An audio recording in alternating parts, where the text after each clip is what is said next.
Halo, dengan saya lagi, Coach Jimmy. Untuk video klip kali ini, saya mau mohon maaf sebelumnya jika nanti ada bocor suara-suara orang memaku, orang memalu, orang membor. Karena persis di sebelah rumah saya masih ada pekerjaan renovasi rumah.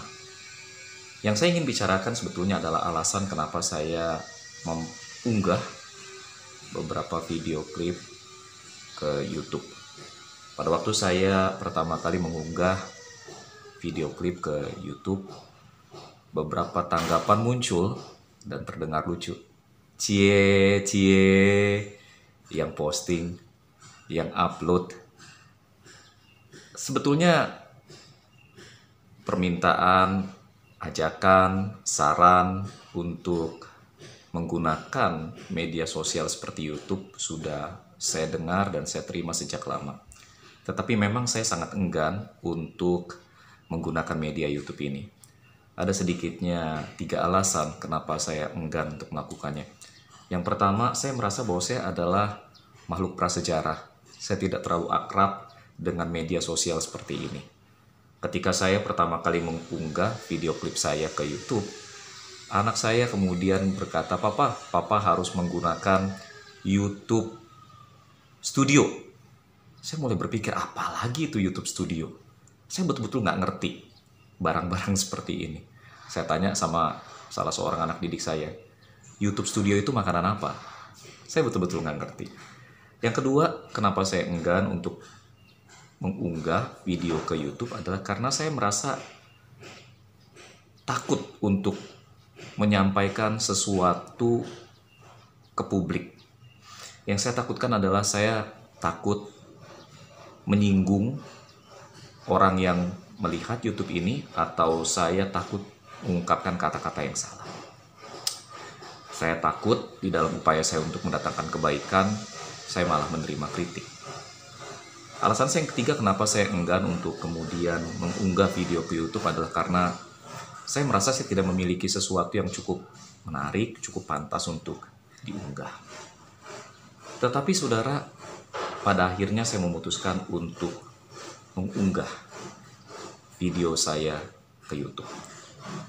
Saya memutuskan untuk menggunakan YouTube sebagai sebuah media pelayanan. Di tengah-tengah situasi bangsa yang sedang mengalami krisis, saya merasa bahwa setiap orang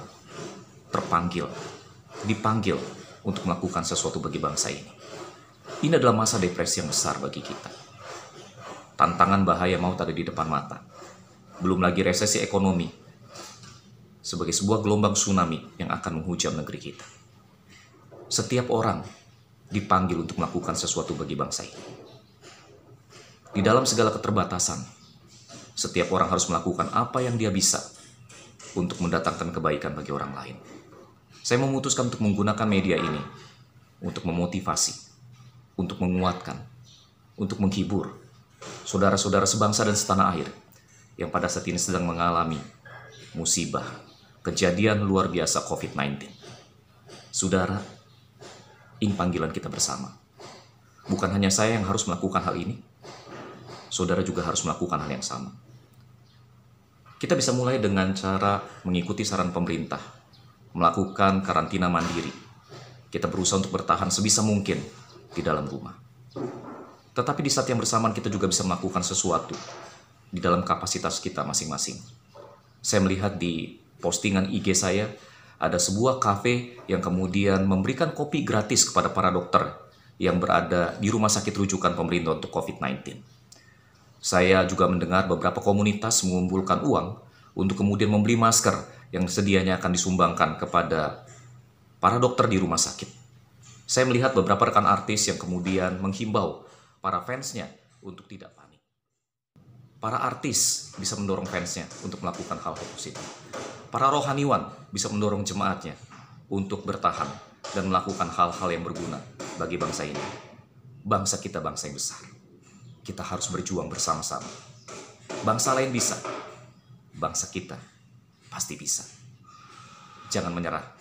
Ini saatnya kita melakukan sesuatu bersama. Mari berjuang, kita akan melalui ini bersama-sama.